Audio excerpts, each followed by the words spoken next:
Hi everyone, welcome to the Live Longer World podcast. I am your host, Astha Jain. On this podcast, I have conversations with scientists and entrepreneurs that are transforming the field of longevity science. If you wish to stay notified of upcoming podcast releases and sign up for my newsletter, head over to livelongerworld.com. And if you want to receive extensive show notes and transcripts from each episode, you can sign up to be a premium member at livelongerworld.com/premium. As we age, there is damage to our collagen proteins, which results in weakening of our muscles. The extracellular matrix is at play here.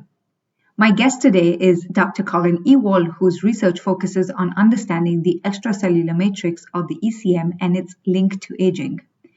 The ECM is the environment that surrounds the cell or the protein secreted from the cell, and collagen is one such protein. It turns out that each cell has a unique ECM composition type, and cancer cells can be detected based on the ECM composition type. In fact, Collin's lab is also working on biomarkers of health based on ECM type to understand a risk of disease. So the ECM is important in understanding why we age and how we can intervene in the process. The podcast might be a little technical, especially in the beginning, so I'd recommend referring to the show notes for better understanding. I've also linked to all of Dr. Ewald's papers and publications discussed in the podcast, so hope that's good reference. Without further ado, let's jump into the conversation. Hi, Dr. Ewald, and welcome to the Live Longer World podcast. It's such a pleasure to have you here today. Thank you for having me. Yeah, so Dr. Ewald, your research focuses on the extracellular matrix and how its connection to aging and longevity. And I want to dive into it, but just to set some context for people, can you explain what the extracellular matrix is and what is the function that it serves in the human body? Yeah, the ECM matrix are all the proteins that are secreted out of a cell and then form a network, right? So they come together, they form a network. And so these are usually collagens, which you probably have heard of, like collagen in your skin, and they are glycoproteins and proteoglycans, and they form the ECM matrix. And then there are other proteins that are either associated with the ECM matrix or just remodel it.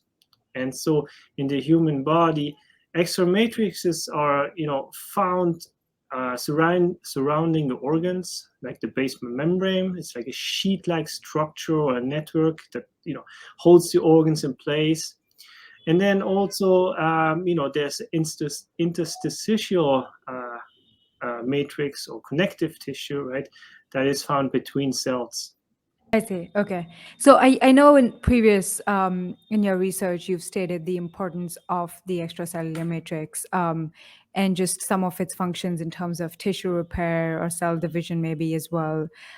Perhaps if you can discuss a bit about that, because I think once we start discussing its connection to longevity, it'll make more sense why it's such an important part.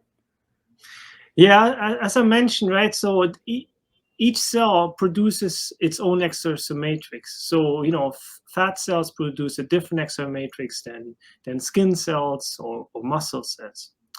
And so they're different because there are different requirements, right? So the outside of the cell either can cushion the cell from pressures, from stress, also helps, just the communication or signaling between cells. Now, there are extracellular matrix that are produced once you are born, like for example in your cornea, right? They're collagens that are just made once in your lifetime, and then they stay there forever. And then with time, you can accumulate damage to it. So certain collagens have a half-life time in the human body for 117 years. However, there are other collagens, for example, in your tendon or in Achilles tendon. They're produced and turned over pretty rapidly. So, for example, if you go running and do heavy exercises, some of these collagens are actually then turned over within 72 hours. And what recently came out is actually collagen expression are linked to circadian rhythm.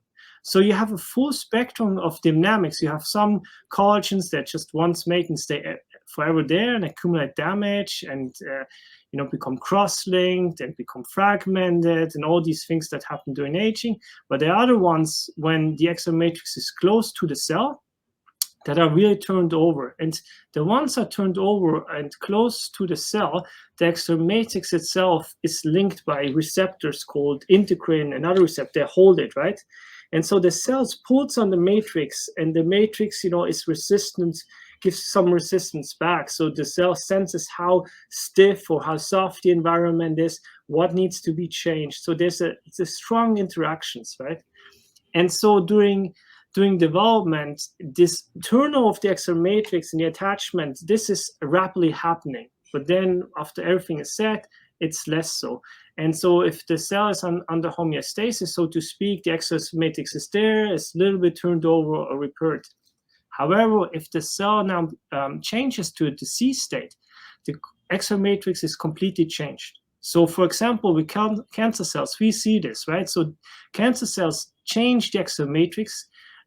They make a more rigid exome matrix. It's a completely different environment. Cells become reprogrammed to produce a special exome matrix. And so, you could read out what changes in exome matrix are happening and then refer to a cellular state. And we in our lab, we look at the composition of the exome matrix to really figure out what is the health status of cells, right? And we coined the term matriotype. This stands for the matrixome-associated phenotype, meaning that every cellular stage, physiological state is a phenotype, or aging is a phenotype, longevity is a phenotype. And so since these different phenotypes change the exome matrix and we can read it out, we just call this the matriotype. It's basically just a snapshot of the composition of the extracellular matrix. Okay, that's actually super interesting. And I have a lot of questions to ask there. But a couple of points you mentioned that you said when we're younger, there's collagen turnover. And it sounds like there are some specific collagens as well that maybe the Achilles heel that turns over within 72 hours. But as we start aging, there's a lot of degradation and cross-link. And of course, you studied this and you published some of this in your 2020 paper where you just talk about the matrixome and during aging and longevity. And there you try to examine what is a young extracellular matrix and what are the proteins that comprise it, such that we can understand why there is this degradation with age. Perhaps you can discuss a bit about that paper, and I know you already touched upon it a bit, but what were some of the proteins you found, and do you know why there occurs this degradation with age? Okay. So one thing is not just something that's associated with aging, this changes in ECM composition. It also has a functional consequence. So for example, if you have cells that stop dividing, so they become senescent, right? So they secrete senescent phenotype and everything like that. These senescent cells, if you take those one and put it into a young extracellular matrix, right? So you take tissue that is young, decellularize it, and just put these senescent cells in there, they rejuvenate and they become young again. They start to divide again. You can do the same thing with stem cells that stop dividing or reach their stem cell capacity, right? So they're just doing nothing anymore. You take those old ones, you put in a young extracellular matrix, you rejuvenate them. And the same thing is also happening onto almost the tissue level. You can take from a rat a very old muscle and put it into a young rat, the old muscle, and the old muscle functions like a young one again. So meaning that something old, you can put it into a youthful, young environment, and it has huge reprogramming and rejuvenating capacity, right? And so that was actually the starting point why we started asking this.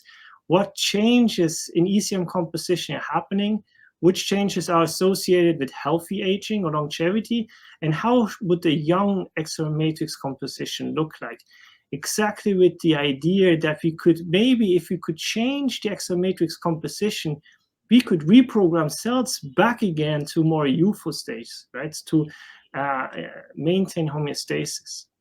Now, the first part of your question is, what's happening with the extracellular matrix during aging. And it's, if cells are not close to it and the matrix is just there by itself, these collagens become fragmented by usually either damage, or they could be metalloproteinases that cut the collagens, right, and fragment them. So meaning that if the pull pulls on the matrix, it's much weaker. But at the same time, you have a lot of maybe glucose in your system, and it goes to the tissue, and the glucose likes to, or these sugar things like to bind to lysines and arginines, and so these are the glycation products, and with aging they're called advanced glycation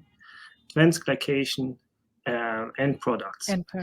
So those ones, then, if they accumulate with aging, they tend to cross-link each other. So, if you have a collagen molecule, which is a protein, has some arginine or lysine residue, there's a glycation happening, and then there's another one, and these collagen cross-link, that makes the tissue much stiffer. And you can you see that either if you do an autopsy of an old person where, it's very rigid tissue in there, or if, for example, if you eat meat that's pretty old, for example, from an old cow or so to speak, it's just harder to chew than from a very young cow, right? So you can, feel the difference. And so during aging, what's actually happening to most extracellular matrices is they become mechanically weaker because of the fragmentation, but at the same time it's much stiffer because they're much more cross-linked. And so that has functional consequences, because the cell reads out the physics of the matrix and changes gene expression, which is called mechanotransduction. Yeah, so I think there was a 2020 paper actually that spoke about the stiffening of the extracellular matrix that causes impairment in muscle regeneration in older folks. And it sounds like what you're saying is that there is cross-linking that occurs in the collagen, which sometimes leads to stiffening of the matrix and weakens the muscles and also has other impacts. I think it would be helpful if you could clarify 2 points, or maybe just explain it more simply for everyone. It sounds like you mentioned there are 2 things that could be happening with age. One is that the extracellular matrix and its proteins itself start degrading. So collagen is one example that you gave. And that could sometimes lead the cell to detach from the extracellular matrix. But on the other hand, it could also be the cell itself that's undergoing senescence, maybe due to other changes in the body, and it's detaching from the extracellular matrix. So I guess there is a bi-directional relationship here. Is that correct? That's correct. You summarized this very nicely. This is exactly. So there's a close cell with matrix interaction, and that's important for the homeostasis. And so what comes first, the cell detachment or the cell atrophy, or the changes at the extracellular matrix that leads to cell atrophy? That is, the chicken and egg question, which is very hard to answer. But what we know clearly is that, this detachment from the matrix can lead to a vicious cycle.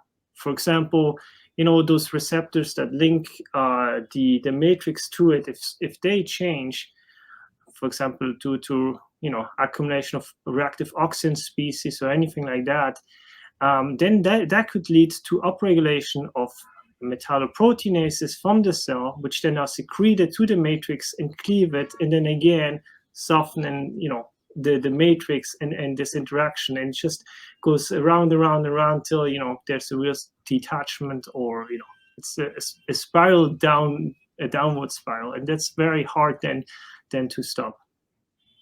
I see. Okay.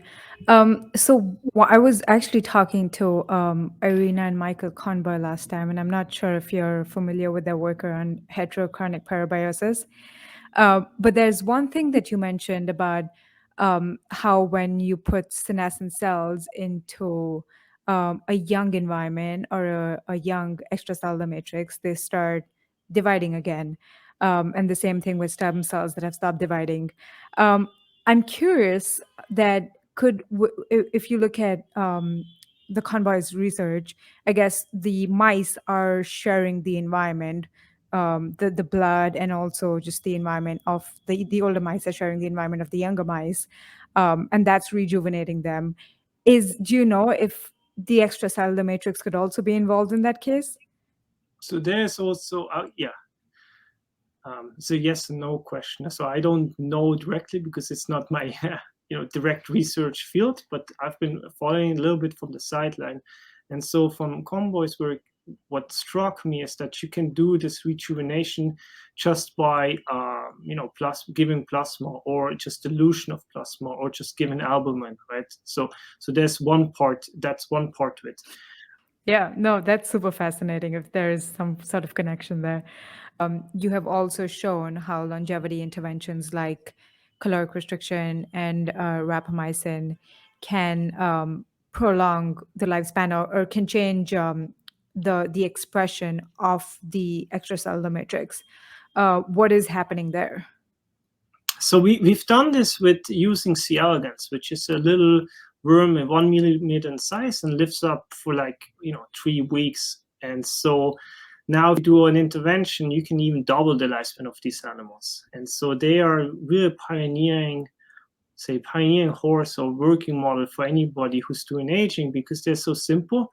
They are genetically identical, so they're like little twins. They live in the same environment. So if you do any drug treatment, right, you can really refer what is causal relationship to whatever the intervention you're doing to what's happening to the animal, right, to increase lifespan. And so what we notice is that many of these interventions, either drugs or genetic, if not all interventions, they prolong the expression of certain collagens that are found in C. elegans, right?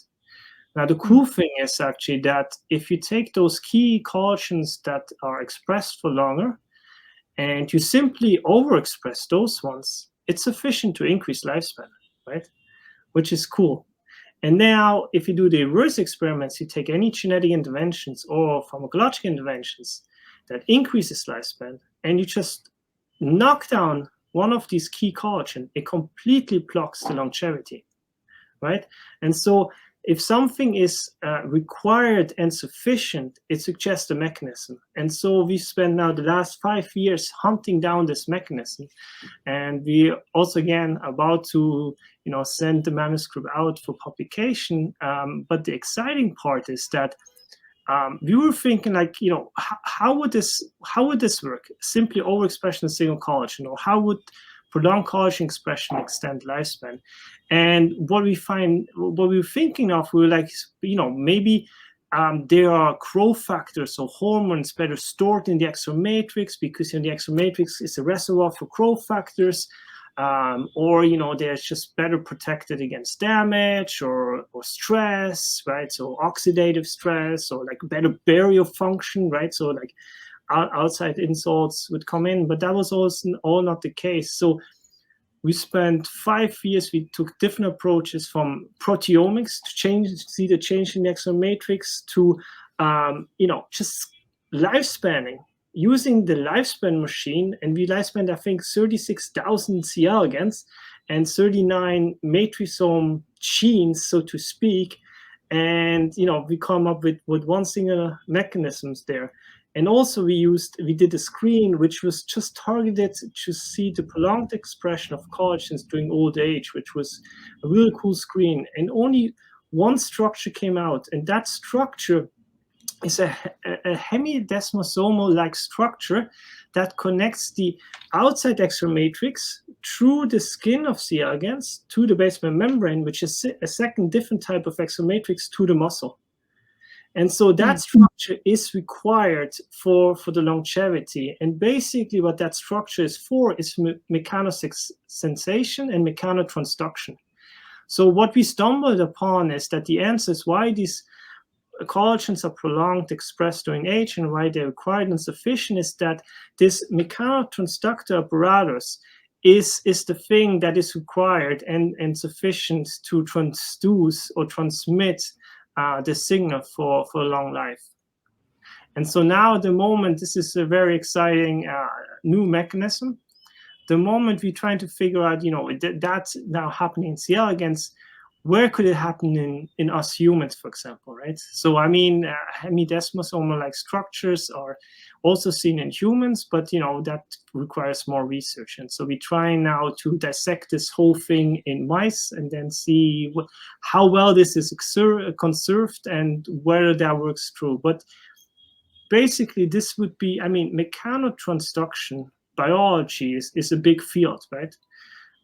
But it has not really been linked to aging research itself, right, or to any mechanism of aging research. So that's the novel part that's coming hopefully soon out of our lab. That's actually super cool, and again, it reminds me of a reference to my podcast with the Convoys, where they were talking about there are just some specific key proteins that become negative as we start aging, and if we can tackle those negative proteins, then we can probably prolong health span and lifespan. It doesn't have to be thousands of them; it just has to be a few of them. And it sounds similar where your research has indicated they're just these two collagen factors that are probably the most important in C. elegans, and I'm super curious to find out how it's going to work in humans. Yeah, Um, I just add to that line of thought. The astonishing thing is now I've been in the field for, I don't know, 17 years or so. And in the beginning, I mean, when I was thinking about this, it's like, oh gosh, aging is so complex. I mean, there are like millions of different things that go wrong, thousands of things that are important. But the surprising part is that it's not that many mechanisms or that many things that go wrong during aging. And then if you revert that, right, you can actually increase the health span of an animal. And so in 2013, this was very nicely summarized in this hallmarks of aging, right, where we just at the moment postulated 9 hallmarks that are, really thriving or underlying the aging process. Maybe there are more hallmarks, but it's not like 1,000, right? So at the moment we have 9 that are established, and so that's the surprising part, right? So you can tweak this whole aging process with just a few little tweaks, so to speak. Exactly, yeah. And in also my previous conversations, a lot of the scientists have spoken about how biology is so interrelated, where even if you tweak one thing, it ends up having an effect on the other factors. So it makes a lot of the other systems much better if you just try to fix one system too. That's super fascinating. I want to go back to one point you mentioned, that each cell type has a unique extracellular matrix composition. And in fact, you also spoke about this in your paper, that you can detect cancer cell types by the composition of the extracellular matrix. So maybe it would be nice, I guess, if you could touch a bit more on that, on just the uniqueness of the ECM composition of each cell. And also out of curiosity, say just as a consumer, as someone who wants to say be tracking her health, is there a way for me to track the composition of my ECM right now, and maybe even use it as a biomarker to figure out just any what my health is like, or if there's any incidence or risk of certain diseases that might creep up?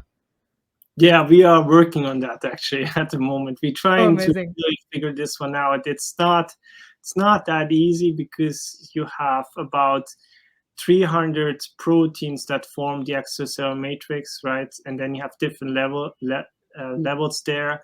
Sometimes, looking at the proteomics data, it's not linear per se. So you need some machine learning approaches, which we are doing to really dissect this out. But having said that, I mean, there is evidence beforehand that, the extracellular matrix has been used as a predictive factor, either for cancers or, in clinical trial settings. So I think it's coming up. I mean, we also use this actually as an approach to predict longevity drugs.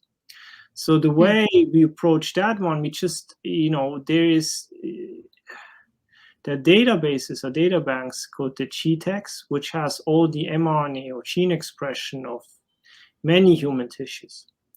And so we sorted those ones, stratified by age, so from young people to old people, and just look at the changes of the extracellular matrix. So basically, we made the standard aged mature type. Okay. And then we used the reverted one, saying, okay, now we know how an old mature type looks like. What if we take a young mature type and then use this as a gene signature, and then look at data sets that have been testing like 1,300 drugs on cells and measure the gene expression? If we use the young mature type, can we predict drugs that actually increase the lifespan or slow aging? And so, to our surprise, was first of all, when we looked at these different drug interventions, there have been, I don't remember the exact number, I think we had, I don't know, 46, so hopefully I don't say this wrong. We had 46 different. I think you'd mentioned 47 in some in some yeah. That increased lifespan, right, in model organism. And I think almost 95% of those drugs change the extra matrix composition, right? And so this is actually really, it's really a good signal, right? And so we use that young mature type to predict drugs, and we predicted, I think, 180 different potential longevity drugs. And then we went on and tested them, and I think there are 23 that will increase lifespan, and that's how we stumbled more into this. And so this is it shows you that you can, even at the cellular level, use the extra matrix for some prediction. Now, if I come back to each, I said that each cell type produces its own extra matrix, right? And so this is something that people have postulated for a long time in the field, just based on fat cell does different. The extra matrix just looks different than from a muscle cell, but has not really been followed up, that statement. And so what we did, so we collaborated with Patrick Chop at the University of Basel, where we looked at single cell sequencing data, right? And single cell sequencing data is actually perfect, right? So really to see what is the expression from one cell type. And Patrick Chop's lab works on limb development in chick and mouse, so in early limb development. So we used that single cell sequencing data and asked whether we, can we predict, just using the extra matrix as a signature, can we predict cell type, right? Just reverse that, right? If there's only predictive, if there's something to it, so we should have predictive value. And that worked beautifully in more differentiated cells. So in the beginning, when the animal is developing and the cells are not really differentiated, so there's no unique cell identity yet, the extra matrix composition is not really a good predictor, right? So it's it's a little bit better than random or transcription factors, but then in differentiated cells, it becomes a really good predictor, right? And so just to put this in perspective, I mean, the transcriptome usually takes into account, I don't know, 19,000 genes, or all the 20,000 genes, right? Depending what is expressed there. And the matrixome, the extra matrix, is just about, I think 300 genes. In those data sets, I think was only 200. So with 200 genes, or even 2% or less than 2% of the whole transcriptome that was measured, right, we could predict the cell type. And so that was really cool and astonishing to us, and really goes back to that statement that each cell produces its own extracellular matrix. Fantastic. So you said you were working on just how consumers can, I guess, use it to predict their health span and risk of disease. As in, are you all working on studies that can establish some of these as biomarkers? Exactly. So that's what we're trying to do in the lab, in an academic setting, right? To move this forward, to have something solid. It's not commercialized at the moment, or not yet, because we really want to, do solid research on that, the basic research, and then also try to understand, what is the functional relationship of these different markers or changes in the extra matrix. But it should come in the next years. Of course, looking forward to it. So the longevity drugs that you mentioned, you said you looked at about 47 of them, and I think about 41 of them changed the extracellular matrix and prolonged lifespan. How do you know how long those effects lasted? Or how significant was the change in the matrix itself? As in, like, how much younger did it become, and how long lasting were those effects? So I only can say this for using the Elegans, right? So there, we used, then a collagen expression marker to see how much it prolongs during aging as a first readout, and whether there's more collagen produced in the end, and that was the case. And then the lifespan increase were around, I don't know, 20 to 30%, which is good, right? What you usually get with longevity drugs in C. elegans, like using rapamycin or metformin. So it was in the same range. It's not a doubling in lifespan. Yeah. Okay. That's not it, that we only can do with genetic tricks. What were some of these drugs, and maybe if you can just mention some of them that stood out? Yeah, we found a lot, but the ones that I personally was most interesting in was things that are associated with the exome matrix and that are understudied. So one of them are hyaluronic acid and also chondroitin sulfate, because there are proteoglycans, the proteins that are also found in the exome matrix. I mean, so far I've talked about collagens, but also there are proteins and proteoglycans. And these chondroitin sulfate is just a sugar that's added to the proteins, right? And also this hyaluronic acid is a huge molecule that's just added to it. And so I found these ones interesting, and the reason was because there are human cohort studies that just ask people, like, what are your supplements you're taking? And so the users that took, for example, chondroitin sulfate, they had a lower mortality rate, right? So it's just reduced the mortality rate. I don't remember, it was 12% reduced or 16% reduced compared to people who didn't take any chondroitin sulfate supplements. And so chondroitin sulfate is used usually for knee pains and atherosclerosis and these kind of things. And there are a lot of clinical trials out there, and it's extremely safe to take, right? It's like the adverse effects is negligible, so to speak. And so the question then becomes, okay, we see some effects in humans. Can it really slow aging per se? Because that nobody has shown. And that's why we use those ones and show that actually it's sufficient to increase lifespan. So that was the exciting part there, and to get insights. And so this is already one way to move forward, just to use supplements, right? What you could use to improve your health. Now, just a caution note on that one: we get supplements like chondroitin sulfate. You have to make sure that it's really in there, in the right concentration, and not degraded what you want to take on, right? So some clinical trials have failed basically because it was just not good quality of chondroitin sulfate or of the molecule itself, right?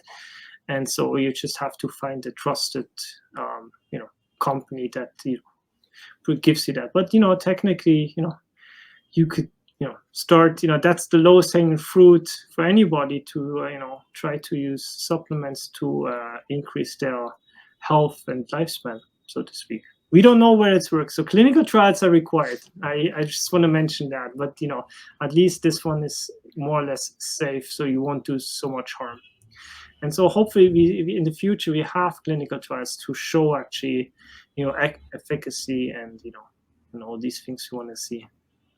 Of course, no. So when it comes to collagen as well, because a lot of people supplement with collagen for just muscle and bone health and skin as well. And we discussed a little bit about how there's cross-linking of collagen because of, say, excess sugar in the blood that's going on. Is it also the case that collagen just declines with age, which is why people benefit from supplementing with it? So yes, so collagen density or collagen mass declines in our skin during aging, and usually it's been calculated that's 1% per year you lose, right? In the human skin. So these are the studies from I think the 70s that really showed the nice graph where you see it just the mass goes down.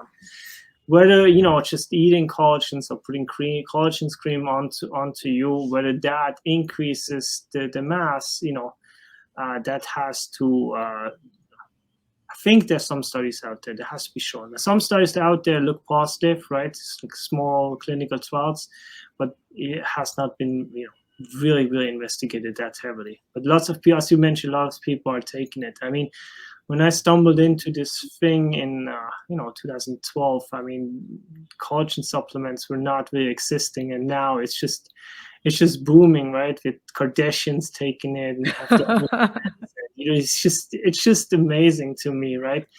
But with the collagen again, I mean, 4% of the people can have adverse effects, right? Because just immunoreactions. It's like some people are allergic to eggs, right? Which is also proteins in eggs. So collagen is a protein. So in our lab, we actually went on and tried to figure out how collagen itself, what is the minimal unit that is sufficient to increase lifespan. And I can't tell you at the moment because we're patenting it. So okay, I'll be on the lookout then. Yeah, no, as you say, I mean, the supplements industry, they just need one celebrity endorser and ends up booming. But so we've discussed a lot on just the extracellular matrix and collagen, and also how the composition of each cell has a unique ECM type.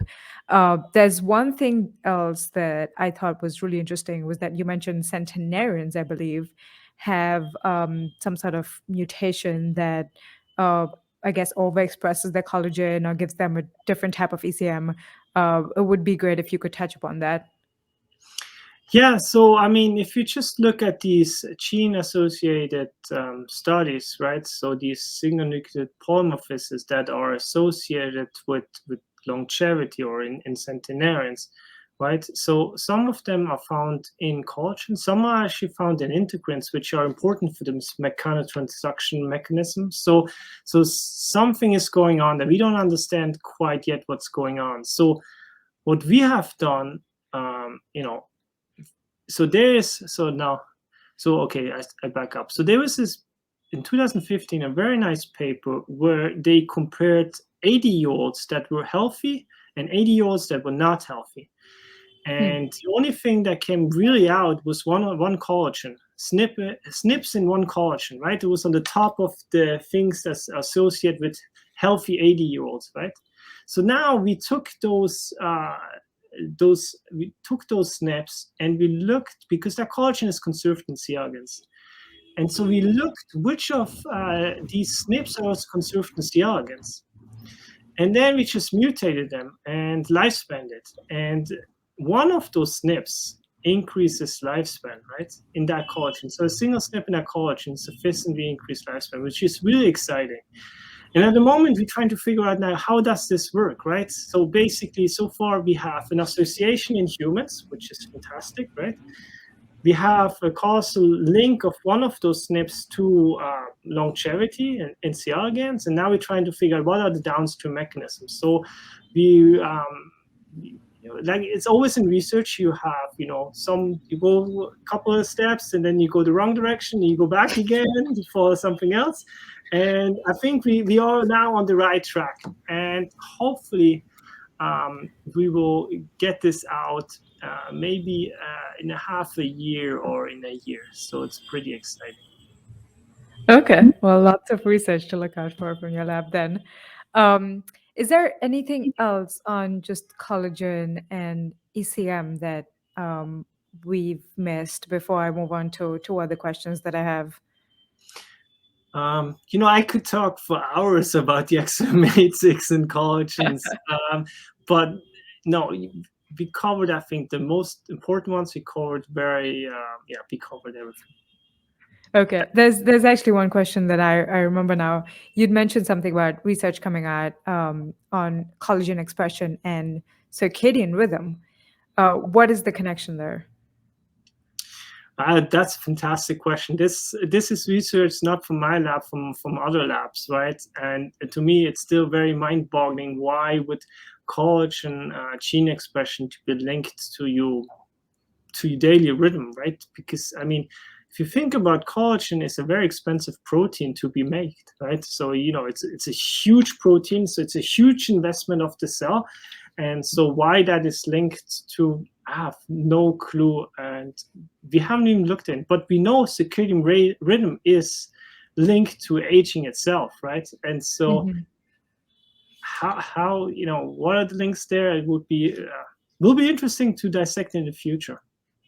That's very fascinating. So I guess the research that's coming out is saying that the expression of collagen changes with circadian rhythm, or is it Yes, more like, say, protein. we mess up? Yeah.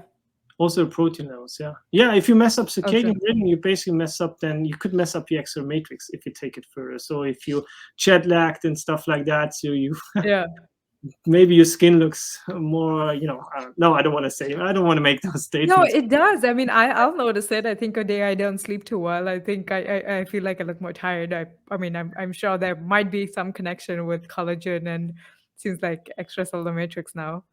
Yeah, it could be. It's a wild speculation, but it could be. And so if you have a hypothesis like this, it's very, it's testable, right? And you could address this from some science project. Yeah. Very interesting. I'll be on the lookout for sure. So you have a preprint from 2021. I'm not sure it's published yet, but which says longevity interventions temporarily scale health span in C. elegans. What does that mean? Can you discuss this preprint paper?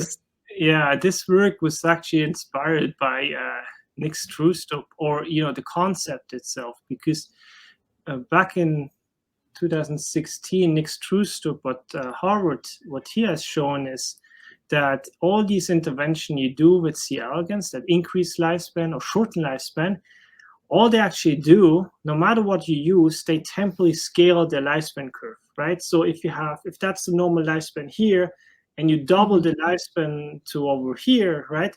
The curve is just temporarily scaled, right? So it's something you trigger upstream that makes a lot of different changes that increase there, and it also tells you there's probably not one cause of aging, right? Or one mechanism. So there are multiple mechanisms, but it's a very cool model. And so we originally addressed it from a completely different angle. But we were actually asking, that's how science works usually. You ask one question, you think you want to go from A to B, but then you end up by C, right? So it's just, this is how science works. So the original question was, how lifespan, increasing lifespan is cool, but what you really want is increased health span. And how can you quantify health span? And that's very hard to quantify. But then so we said, okay, we use C. elegans. There are different measurements already known. So we actually collaborated with the physics department, and what they used is microfluidics and acoustophoresis, which is basically acoustic waves, so sound waves, and if you sync them rightly, they build a standing wave. Now, if you put the C. elegans in a microfluidics chip, it's just basically a tube, a water tube. You put C. elegans in there. C. elegans always swims, right? And so you put an acoustic wave, it just traps the C. elegans. So it's just like stiff like that. And it tries to wriggle out. And the more it tries to wriggle, like the more you go up the acoustic waves, it's just simple physics, the harder it gets, so the more muscle you use. So you technically can directly assess your muscle strength, like really like weightlifting, right? You have a weight and you lift it up, right? And so this is exactly the same thing. So we can infer, what is the strength of C. elegans, what's the power, and then we can do all these analyses, and we added more and more things like that. And so when you have all these health parameters, so we looked at lifespans, used the automated machine, how much they want to move, we had them swimming, we looked at all different things. C. elegans get actually wrinkled, so actually if you put this acoustic wave, they shrink a little bit and they have lots of wrinkles, right? And the cool thing, the longevity inventions, it just happens much later. But then if you took if you really do a health span, like launching a study, a health span curve, right? It's like a lifespan curve. What we noticed, it all happens in these longevity interventions. It's just temporally scaling it, right?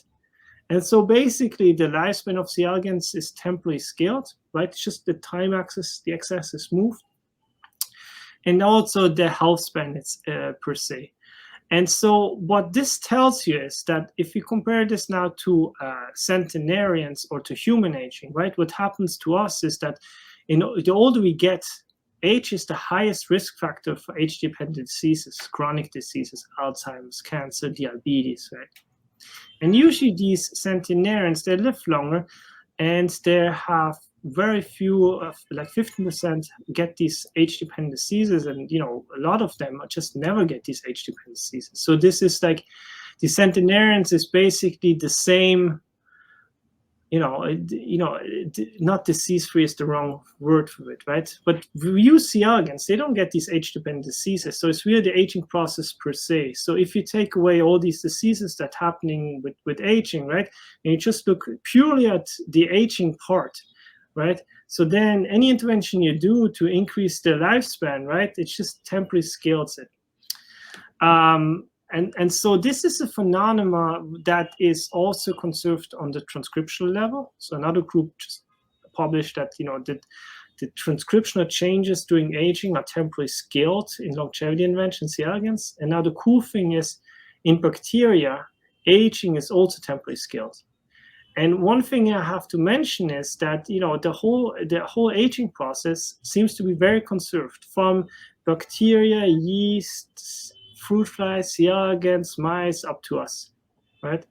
And so, even like single cell organisms like yeast ages. And the reason why they age is because, the mother cell, grows and accumulates damage in different organs, but retains all those damaged organs to itself when it splits off and gives all the good stuff to the young one. So every division, right, the mother cell, so to speak, keeps all the damage and accumulates damage, and that's driving the aging process, and then it starts to nest. And the same thing is actually happening with bacteria. So basically, aging is a very ancient and fundamental process that is just, byproduct of evolution. We don't know why it is, right?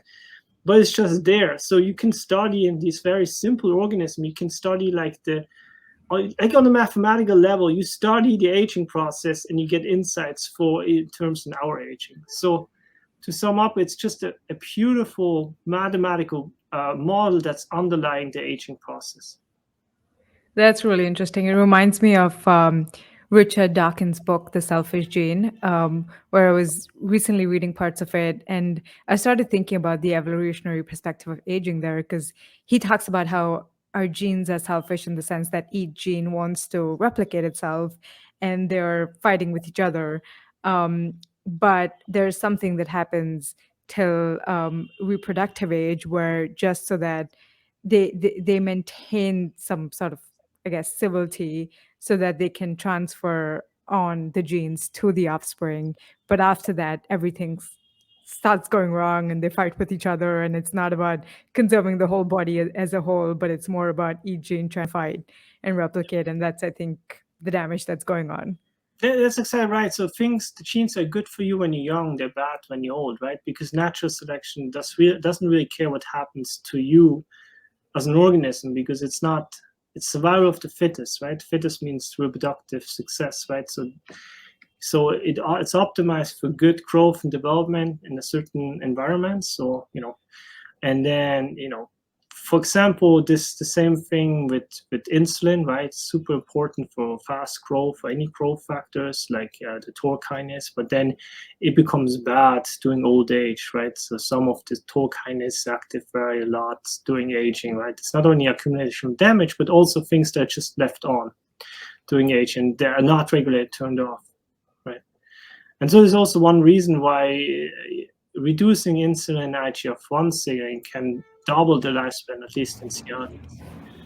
And we use this actually to our advantage. So, the whole thing was, in C. elegans, they have been in the 70s, they have been done, Michael Klaas has done some screens, just random mutagenized C. elegans and screened for longevity. And so he got, mutants out that were long-lived.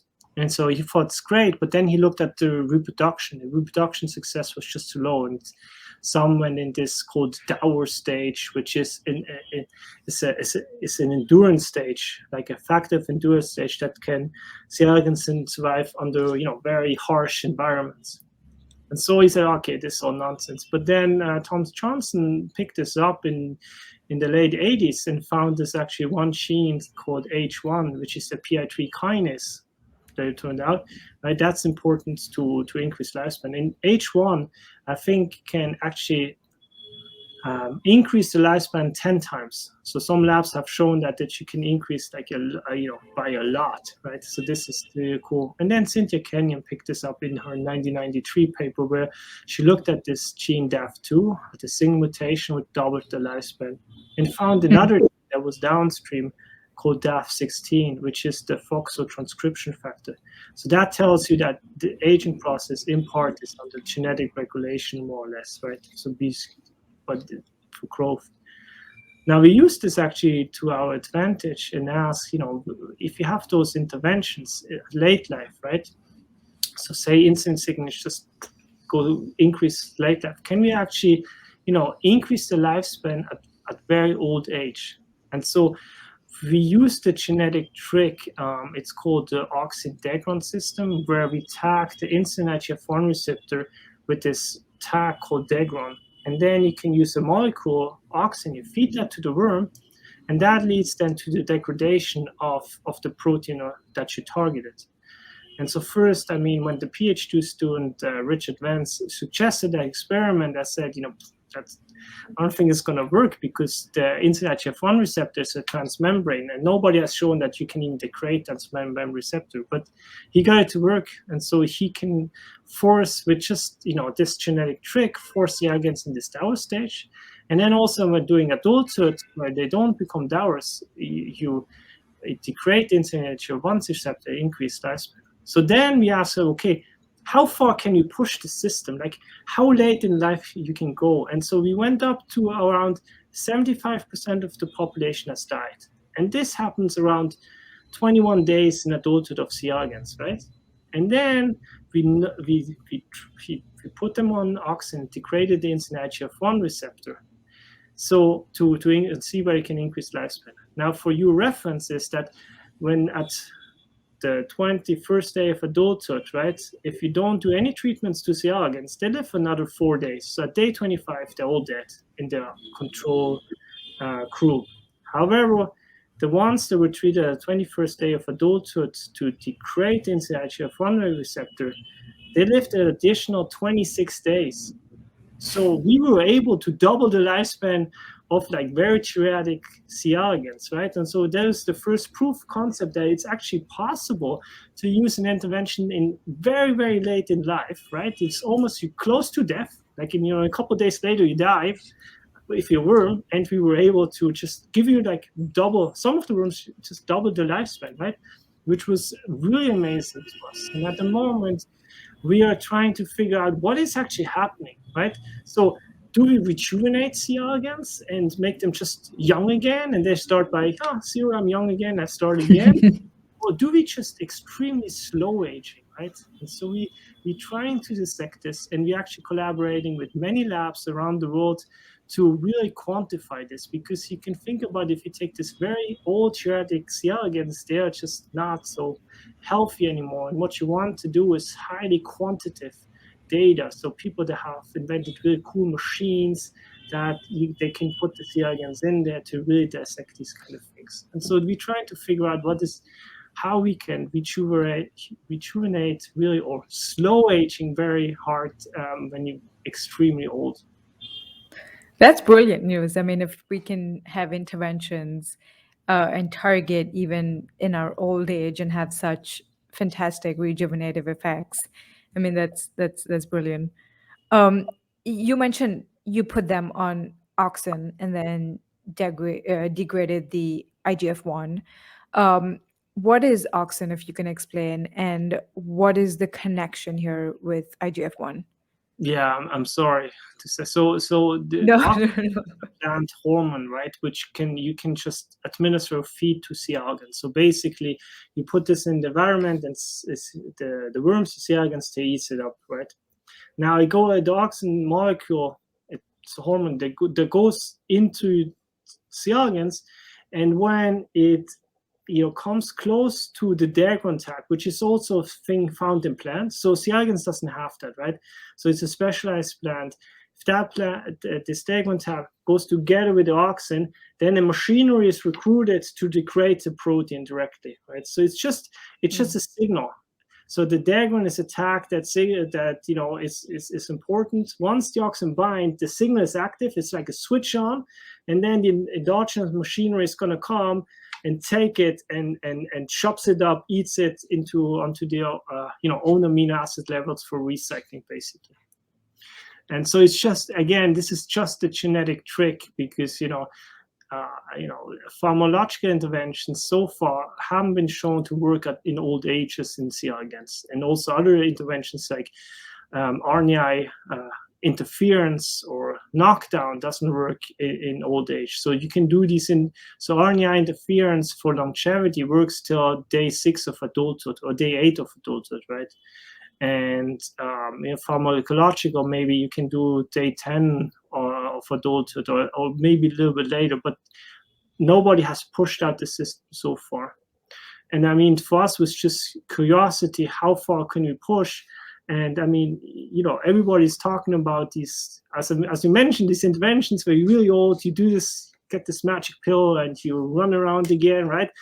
And so we ask, is that even, there's no evidence that that's possible, right? So we want to see if is that even feasible in any organism, right? Just to get a proof of concept, or it's just wishful thinking. And so we provide that, the basic research that this is actually possible. Definitely in a different form or way, or you have to attack different things or address it differently, or admit it differently, but it's possible.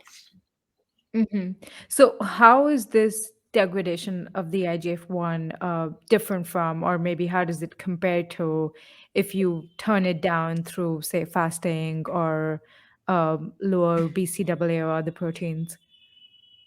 Well, it's a direct targeted intervention. So the Dagron systems, the whole thing works within a half an hour. So it's like super fast, and it's controlled. And you can, if you take away the auxin, it's not degraded anymore, right? Because if there's new insulin IGF-1 receptor made, which is on the membrane, then this one is all fine, and it's different than anything else, right? And the cool thing is that we saw also, what we put into the paper, but we haven't really followed up, is that actually the insulin IGF-1 receptor levels, right, are regulated by food amounts, and also by different food types, so to speak. So not IGF-1, the hormonal level, or the insulin is regulated by food abundance or type, but also the receptor itself, right? And so once you have this tagged, you can do all these fantastic different tricks to get some molecular insights. Interesting. All right. Well, we've spoken a lot about ECMs, as I already mentioned. Just to recap, I guess we touched upon what it is, what its functions are, collagen, how it's such an important part of it, how each cell has its own unique ECM type, and it sounds like your lab is working on biomarkers for us to really figure out our risk of diseases based on ECM, and I'm definitely going to be on the lookout for that. We also discussed collagen expression and circadian rhythm, its connection with the muscle, and how stiffening of collagen and cross-linking leads to just muscle impairment. I think one other important aspect was sugar. Sugar leads to cross-linking of collagen and degrades this extracellular matrix, and just overall the bidirectional relationship between cell longevity and division and this environment and the extracellular matrix. What else? Is there anything else you want to cover before we wrap it up? No, we talked about a lot of things. I mean, the only thing I want to mention is that, we work on the basic research to really inform them and bring it to us, translate it to us humans, right? To go there. But there's, it's still early stages, right? We have some understanding. We have some cool understanding. We're starting to translate, but again, it has to be first shown in humans. And the way to show this is really like in hardcore, randomized, blinded clinical trials. So, even like whatever you're doing to yourself to test out different things, you have to, first of all, track it, measure it good, quantify it, and then make sure that you don't do harm to itself. So I recommend to wait till we have pulled off all these clinical trials and really understand the benefits and whether these benefits are really also happening in us humans, right? So this has to be shown. At the moment, it looks very exciting, but we need to be a little bit more patient to get there. But with that said, there's a lot of research going on. So anybody who's listening to the podcast, anybody who's thinking like, what should I do in my career, where I go to, I would say, the aging research is a really cool, fascinating field. Needs a lot of brilliant minds because there's a lot of things to figure out, to tackle, to work on, and it's going to be very exciting. And it's an important problem because we all get older, right? And we want to stay healthy as long as possible. Absolutely. I could not agree more, and totally agree that a lot of the research has to be tested in humans. As you said, science goes from A to B to C, and I'm sure that's going to come up in the years to come, and lots more exciting stuff coming up from your lab. So thank you so much today for your time. Thank you also. Hi again, everyone. I hope you enjoyed the episode and learned from it. If so, please show some support by subscribing to my YouTube channel, Live Longer World, liking the video, sharing the podcast, and leaving a review on Apple Podcasts. If you want to dive into these topics further and receive extensive show notes and transcripts from each episode, you can sign up to be a premium subscriber at livelongerworld.com/premium. To be notified of upcoming podcast releases, sign up on my website at livelongerworld.com, follow me on Twitter at livelongerworld, and Instagram at longevityfuture. Thanks for listening, stay in good health, and I'll catch you soon.